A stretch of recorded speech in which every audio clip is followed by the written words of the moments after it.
पूरे पाकिस्तान ये सुन रहा है कि दरियाए सिंध पे 6 कैनालें बनाई जा रही हैं। जैसे सिंध में बहुत सारा पानी आ रहा है और उस पानी को चोलिस्तान की कैनाल्स में, चोलिस्तान में डाइवर्ट किया जा रहा है। तो मैं बताना चाहता हूँ, ये है दरियाए सिंध, ये दरियाए सिंध का हाल है।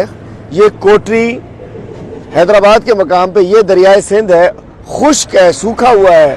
मैं पूछना चाहता हूँ कि कौन सा पानी दोगे, कौन सा पानी है जो कि आप चोलिस्तान की तरफ आबाद करोगे? हमें बर्बाद करके चोलिस्तान को आबाद करना है, ये मैं दर्द दिखाना चाहता हूँ। इसीलिए आज हम जा रहे हैं। मैं बताना चाहता हूँ, हैदराबाद और कराची शहर वाले प्यासे मर जाएंगे। ये हमें कराची का पानी भी यहाँ से जाता है, ये मैं बताना चाहता हूँ। आए ये देखें जी, ये दरिया है, ये इस वक्त खुश्क पड़ा है, ये रेगिस्तान नहीं है, ये दरिया है। इसलिए आज हम सखर जा रहे हैं, हमारे साथी सब हमारे साथ जा रहे हैं।